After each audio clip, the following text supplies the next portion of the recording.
to tell the bad generals out there, you're fired. Mark Milley probably very upset about that, experiencing white rage because his beloved DOD is now going to be reformed from what they turned it into. Now, here's what the Wall Street Journal is reporting. Trump is drafting an executive order that would create a board to purge the generals, and it would fast track the removal of admirals and everybody who's coming in. And this reminds me of exactly what we saw with RFK Jr. And he had that interview with Joe Polish on the Joe Polish Show at the Genius Network channel. And he was explaining right now they're staffing up. They're going to have 600 people that when they come in, 600 people are fired and 600 people are coming in. That's just with health. And I haven't heard any of the same conversations about what's happening in the other domains. But yeah, if it's happening in health, you got to imagine it's happening with the military. So they're not happy about it. And you can see they're considering an executive order that would establish what they call a warrior board. It's going to be retired senior military personnel with the power to actually review 3- and 4-star officers and to recommend the removals if they're deemed unfit for leadership. So a warrior board would come in.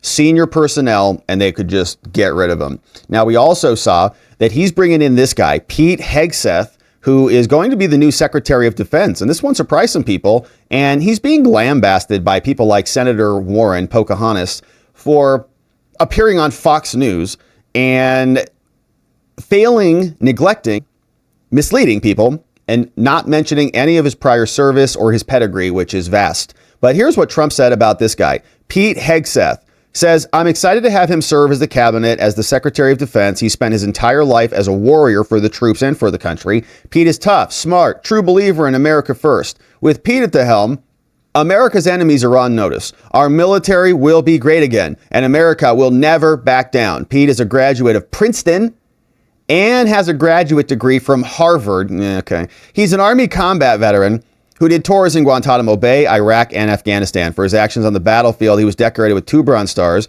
as well as a combat infantryman's badge. Pete has been a Fox News host for 8 years, where he used that platform to fight for our military and veterans. He wrote a book recently called The War on Warriors, spent 9 weeks on the New York Times bestseller list, including 2 weeks at #1. The book reveals the left-wing betrayal of our warriors and how we must return our military to a meritocracy, lethality, accountability, and excellence. Pete has also led 2 veterans advocacy organizations, leading the fight for our warriors and our great veterans. Nobody fights harder for the troops, and Pete will be a courageous and patriotic champion of our peace through strength policy. That's a nice explanation of who this person is. Some people are unhappy about it, but this is what this guy sounds like. He was on with the Sean Ryan Show podcast, and this was this conversation. There's a chance to course correct it, but it would take a new Trump administration going after it really hard. How would they correct it? Well, first of all, you got to fire the chairman of the Joint Chiefs, and you got to fire this. Obviously, you're going to bring in a new Secretary of Defense, but any general that was involved, General Admiral, whatever that was involved in any of the DEI woke shit, it's got to go. Either you're in for war fighting, and that's it. And that's the only litmus test we care about. You got to get DEI and CRT out of military academies, so you're not training young officers to be baptized in this type of thinking. And then whatever the combat standards were, say, in, 1995, let's just make those the standards. And as far as recruiting, to hire the guy that did Top Gun Maverick and create some real ads that motivate people to want to serve. And there's lots of other ways in which you could identify who gets promoted and what, but there's an ethos change. There's a reason people don't want to serve, because they don't trust that their senior leaders are going to have their best interest in mind in combat. I know there were mistakes made on our tours all over the place, but I, at least for the most part, had a sense that my senior leaders were committed to the completion of the mission for the right reasons. And maybe there were strategic differences and all that other stuff, and it wasn't always perfect, but that trust is broken, and you have to reestablish that trust by putting in no-nonsense warfighters in those positions who aren't going to cater to the socially correct garbage. All right, that sounds pretty dang good to me. I'm not a military veteran.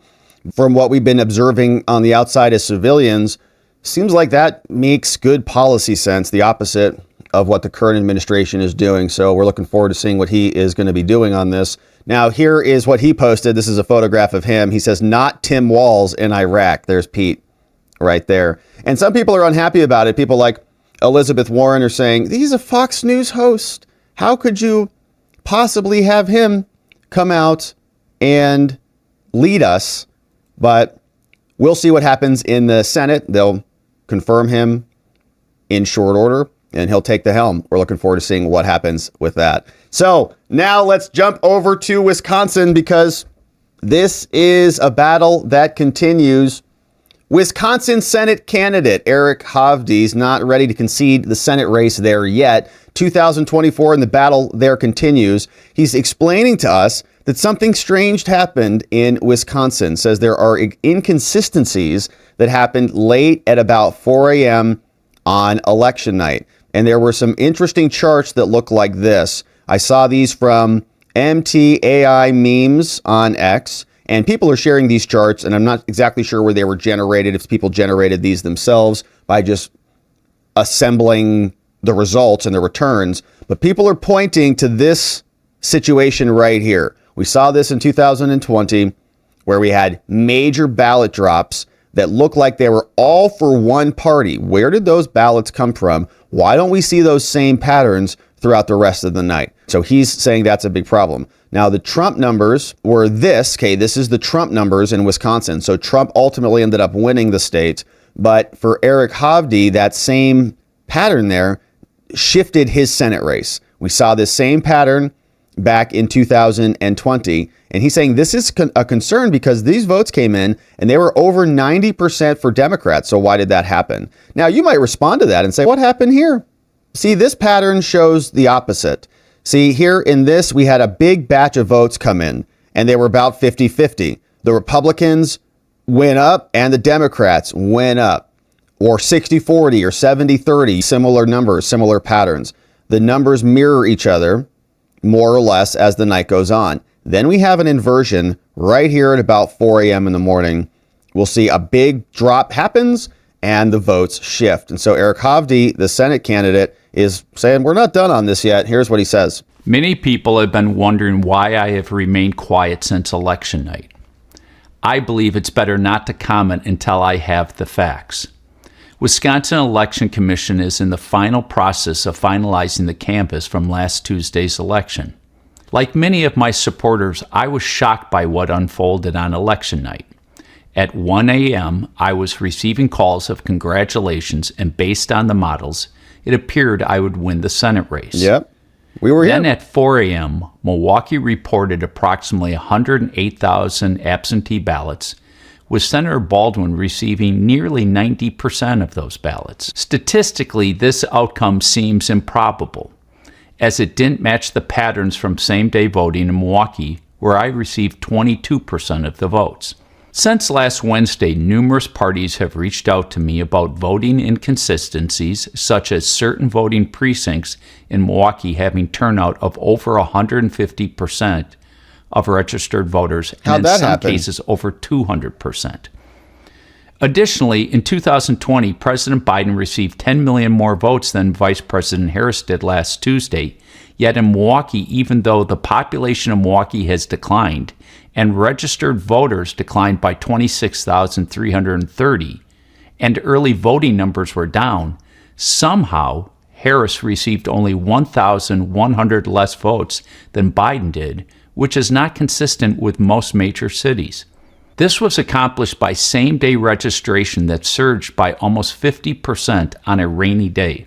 Many people have reached out and urged me to contest the election. While I'm deeply concerned, asking for a recount is a serious decision that requires careful consideration. Further, there are meaningful limits on a recount because they don't look at the integrity of a ballot.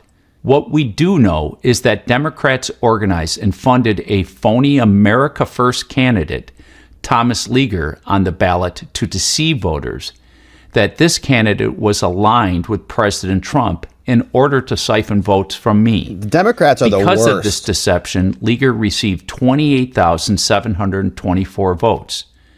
Additionally, Democrats propped it up the Libertarian candidate Phil Anderson, who garnered 42,344 votes through mailers and digital media to again draw votes away from me. If either of these candidates had not been in the race, the outcome would be different today. Is this right and fair to deceive voters? Is this the democratic process we want? Evidence in our elections is essential to a functioning democracy. It is one thing to lie to voters through TV ads like "I'm a Californian" or "I want to ban abortion" or ban beer. It is another to fund and organize a false candidate to manipulate voters. Another issue that is further undermining our confidence in our election is the failure by Wisconsin and Milwaukee election commissions to clean up our voter rolls. We currently have almost 8 million registered voters on our voter rolls with only 3.5 million active voters. Their primary role should be ensuring fair and accurate elections, and yet they have fallen short. This lack of action raises obvious questions about their commitment to doing their job. What happened in this election does not inspire confidence in our process, and that is wrong. Throughout my campaign, I've emphasized the need to come together, restore trust in our elections, reduce divisions, and focus on building a better Wisconsin for everyone. Once the final information is available and all options are reviewed, I will announce my decision on how I will proceed. Lastly, I want to thank my voters and everyone I've met over the past 9 months. I couldn't have done it without you. This is a difficult decision because I want to honor your support and at the same time bring closure to this election for our state. Thank you for your time. All right, so we'll see what he does. Nice, even-keeled statement on that. Don't know if part of his options will be filing lawsuits or litigation, or if he'll just be demanding a formal recount or what. The Democrats creating other candidates to siphon votes off fits the pattern. They did the same thing with RFK. They wanted him on the ballot to siphon votes off from Trump. They committed lawfare against RFK and Nicole Shanahan because they couldn't compete with them in the arena of ideas because they have no ideas. That makes sense to me. And the voting inconsistencies are noticed. We saw the chart here. Feels like that is out of alignment. So what were those 3:30 a.m., 4 o'clock ballot drops? Were those out-of-state ballots? UOCAVA ballots? What did they look like? We also saw turnout in some of these counties was approaching 100%. And some of the wards that we saw were also over 100%. But I haven't seen anything 200% by the numbers, but I'm sure he's seeing individual wards. But some of these numbers are crazy. Pierce County, 97.92% of people voted. Are you serious? Out of 25,928 people, 25,389 voted. 92%, 93%, 97% in some of these. And within those counties, there are various wards. And I think you would go into the county where Milwaukee is, and you would see that in Milwaukee County, that's a huge county. So they had to get up to 88% vote, which means in some certain wards, they're over 200 in order to bump those numbers up. Look at all these numbers, 97, 93, 94, 95. It's almost 100% turnout. Give me a break just by those numbers. Give me a break. All right, so here's what CNN said. This is how they split it. This is this guy's explanation for this. Here's what CNN's reporting. Let's do this. Here's the interesting thing in Wisconsin. Trump wins in the presidential race, but the Democrat Tammy Baldwin wins in the Senate race. A split ticket. You don't see those too much anymore. So how did that happen? And I think it's an interesting story. Cheating. Because check this out. Let's go back to the presidential race, and I want you to pay attention to these two numbers here. The number of votes that Trump got, the number of votes that Kamala Harris got. Now, I want you to memorize those. It's 1,697,000 for Trump. Really pay attention to this one. 1,668,000 for Harris. 1,668,000. Now I'm going to put the Senate race up. 1,668,000 for Tammy Baldwin. Tammy Baldwin got almost identical number of votes in the state as Kamala Harris did. This is where you see the drop off. Remember, Trump was We said 697. So Hovde, the Republican, got 56,000 fewer votes than Trump. Meanwhile, Baldwin, the Democrat, got basically the exact same number as Harris. What happened in Wisconsin? I think you can see from this, but there's a lot of people. How does that happen? Enough to give you a split ticket, who went and voted for Trump in the presidential race and just didn't vote in the Senate race, didn't vote for the Republican. And in fact, when you really slice down and look at the data at the local level, at the precinct level in Wisconsin, that's something you see it. Wisconsin does not have a very large Hispanic population, but the biggest Trump gains in Wisconsin. Or it's the opposite of that, right? It's people voting for the Senate. Like, she's comparing Kamala and Trump numbers to Senator Hovde's, or would-be Senator Hovde's numbers, or they just voted for the senator and didn't vote for Kamala on their fake ballots, right? They just are rigging the Senate races, pumping her numbers up, and not voting for Kamala because people are going to be looking at the top of the ticket for the fraud. Or maybe they were doing it, but the fraud was just overcome by the big margins of victory there. So we're in the counties that have the biggest Hispanic populations in Wisconsin. The gap between Trump and Hovde is larger in those places than it is elsewhere. I think it's circumstantial evidence, but I think you could say there's a lot of maybe first-time voters, maybe disproportionately Hispanic voters who wanted to vote for Trump, went out and did it, and then just left the voting booth, didn't vote for the Republican. All right, so they're telling us in 2024, the Times is reporting that turnout in aggregate, the average turnout was about 64% this cycle. Was turnout high? Here is the report. Estimated turnout in 2000 was about 65%. All right.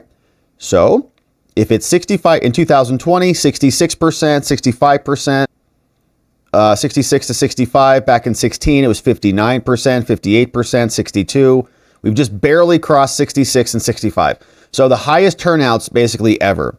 1% difference between last election cycle and this election cycle. And we still have, I think, a pretty big discrepancy in the total number of votes. Does that equate to a 1% difference? I don't know. But I'll tell you this, in Wisconsin, apparently they're way above average, man. 90%, 96, 98, 96, 94, 96. They vote really hard in Wisconsin, or not, or something else is going on. We'll keep our eye on Wisconsin, but would-be Senator Hovde, the candidate, will keep us posted. We'll see if he files litigation and where this goes, because the battle for the Senate will carry on, and we'll be here covering it. All right.